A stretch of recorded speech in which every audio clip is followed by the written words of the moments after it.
one of the more, if not the most sus Rideline out of all of the Rideline that Bushiroad has been introduced thus far. And this suspicious Rideline packs a punch of mountainous size.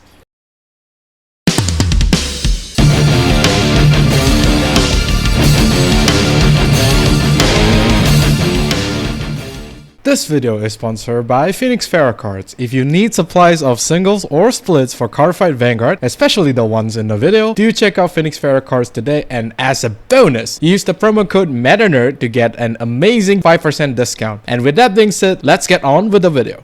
Greetings YouTube, welcome back to the MetaNerd channel. I am Marcus, bringing you another video for Cardfight Vanguard Willdress. In this video, we will be going through, if I'm not pronouncing incorrectly, chenmwt. At least I think that's how we pronounce his name. I'm just gonna call him White because, you know, he's white and he's from Among Us. So anyways, White over here does introduce like a similar mechanic to Basagra, where, you know, you basically just arms like order cards, but instead of order cards, the arm cards are actually units that you can attack with in this Rideline, which is kind of unique in a sense. You're basically equipping like different weapons in order to attack the opponent, which is going to be very exciting to see. And this is probably going to be the first original Rideline that does not really exist in the OG era, but this whole Rideline actually comes from a manga which is called Youthquake. Without further ado, let's take a look at what White will do in DBT11. First off, we have the great one, Garter chenmwt. Although when this unit is placed by riding from chenmwt man, search your deck for up to one Machineries Factory, reveal it and put it into your hand and shuffle your deck. This is probably the more typical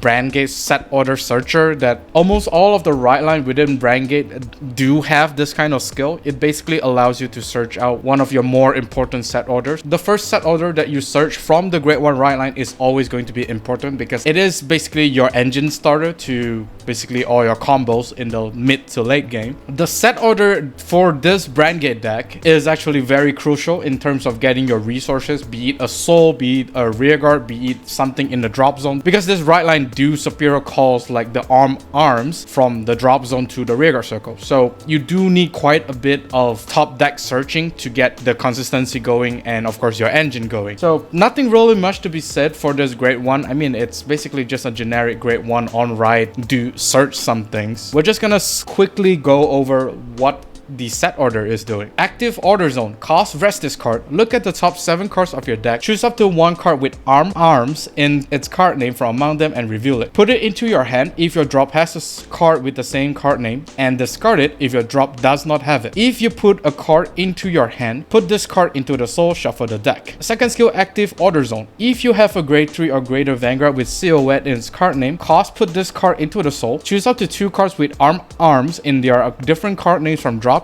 and call them to open rearguard circle. This is probably one of the more confusing skills that I have to read at least like 5 to 6 times. Only then I'm able to get what it's trying to do.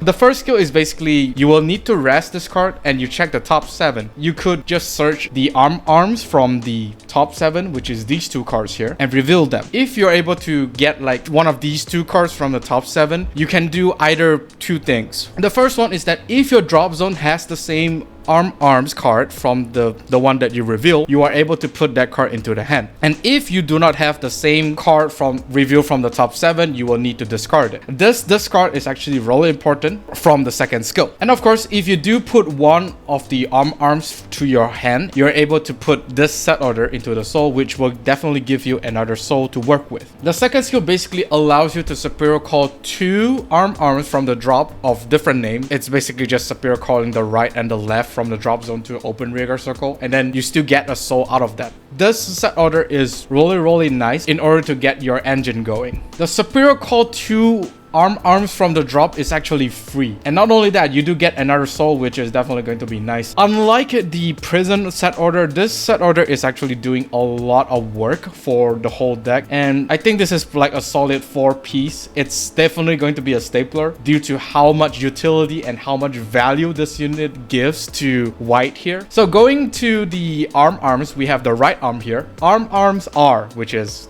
the right hand, I would say. Instead of me continuously saying arms, I'm just gonna shorten them into AA instead. Otherwise, You try pronouncing arms like 100 times and see if your tongue does not twist. Auto Vanguard Circle and Rearguard Circle. When this unit attacks a Vanguard, if you have a grade 2 or greater Vanguard with Silhouette in its card name, cost Counterblast 1, choose one of your opponent's grade 2 or greater Rearguard, retire it, and this unit gets 5k power until the end of that battle. This is basically a 15k attacker while having the bonus of retiring a Rearguard for a Counterblast. This is just one of the more generic skill. I mean, it's not really generic, it's an okay skill. It's more like a bonus instead of like a game-breaking skill that the whole deck has. Of course, with the whole mechanic of attaching and detaching from Silhouette, this card's power will be carried forward to the grade 3 Silhouette. So since this skill is able to activate in both the Vanguard Circle and Rearguard Circle, when you attach this right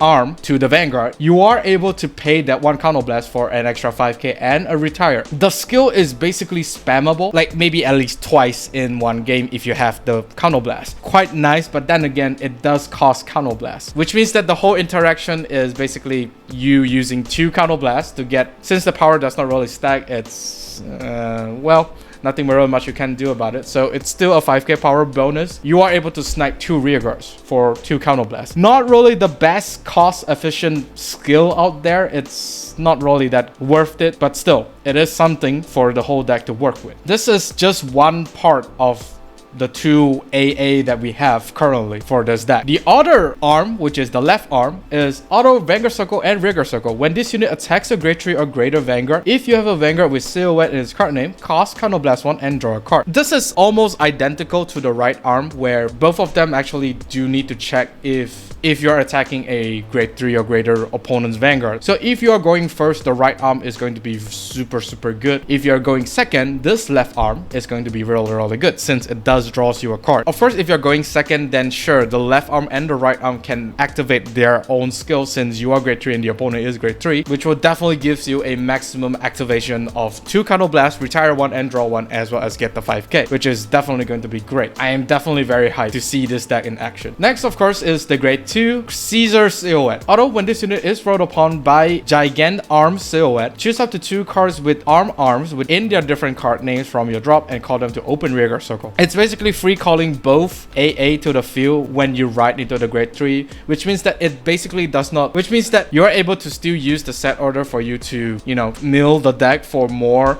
AAs to the drop zone, which is definitely going to be nice. It also filters the deck really well too. Now, since the whole Rideline wants both of these AA to be in the drop zone, it does actually encourage you to quickly discard the AA to the drop zone for more value when you get into your grade 3 turn, because we see a lot of superior calling the AA from the drop zone to the field. It's just value after value, and since these 2 AA are actually rear guards, they could actually still attack. You can go really aggressive with this deck because you basically superior call them from the drop zone like easy money. This is, I think, one of the better grade 2 Rideline that we have so far. At least in terms of Brandt, there's not really a lot of really insane grade 2s. But this one, I think, is really good in terms of getting the deck resources to do what it wants to do. Next, of course, is the big man himself, the main boss unit, Gigant Arms Silhouette. Auto Vanguard Circle once per turn. At the beginning of your attack step, cost Soul Blast 1, choose up to 2 of your rearguards with AA in each of their different card names and attach them to this unit. Move the attaching units to Vanguard Circle as stand. They cannot attack. The attached unit gets their power and ability continuously, and they are moved to Rearguard Circle as rest at the end of turn. Auto Vanguard Circle, at the end of the battle this unit attack, choose up to 1 of the units attached to this unit and move it to open Rearguard Circle as stand. It is no longer attached after being moved. We actually do have a lot to unpack. First off, you are basically attaching both the right arm and the left arm upon the attack step. What this means is that you can basically just attack with the left and right column of your rearguards, and then when you attack with the Vanguard, before you even turn your Vanguard to a resting position, you're able to Soul Blast 1 to choose 2 of the AAs on your rearguard and attach them to this guy here. So attach is kind of like a new keyword. Basically what it does is whenever a rearguard is attached to the Vanguard, those 2 units are not able to attack, as mentioned in the skill text here. All of their power will be transferred to the main grade 3 unit that those 2 are attached to, meaning that both the right arm and the left arm are 10k power respectively, which means that Silhouette here is going to be attacking at 33k at the minimum. This attached mechanic could potentially go to insane number. The maximum power level that this guy could achieve is basically 68k.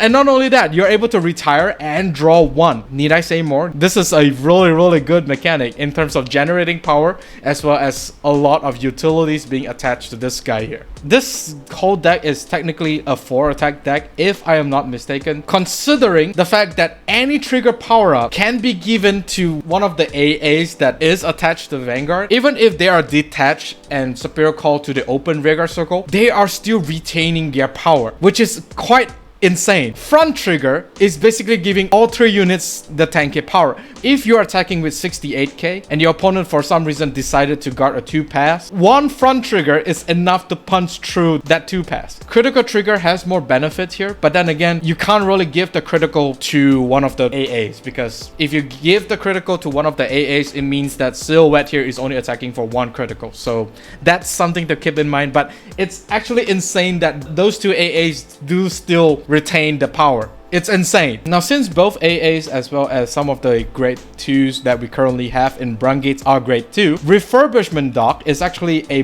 really good option to run in this deck. And with the introduction of the grade 2 of the cycle card for Brandt gate, one of the most OP cycle card that we currently have in Vanguard, this 2 card actually makes an excellent combo in this deck. I saw this combo in a blue Death Star Avant-Garde deck. Yeah, it's really stupid.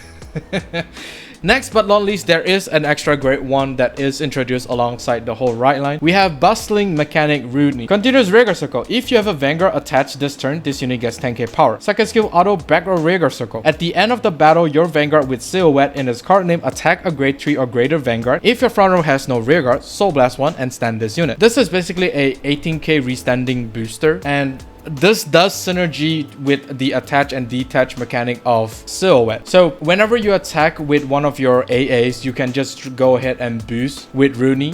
This will basically make the whole column either 18k or 23k, depending on which AA is in front of Rodney, as well as personal riding. It is a decent number, and due to the timing of how this card is worded, be sure to always activate this skill first before detaching your arms, because he needs to check whether or not the front row has no rear guards. So you have to be very careful and always activate Rodney first before you activate your grade 3 boss unit skill. Do be very careful in terms of the timing. This unit basically allows a full column attack twice. It's going to be quite insane, and I'm really happy that they actually give something like this, which makes it all the more interesting to see this deck in action. And that is all for this video. Do let me know down in the comment section of what do you think of Among Us in Cardfight Vanguard. Do like and subscribe if you like this video, of course, during the bell notification icon so that you don't miss a video I upload. With that being said, I'll see you all on the field.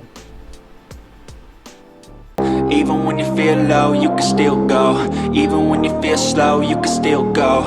Even when there's no hope, you can still go. I never answer to no, man, I still go. Go, go.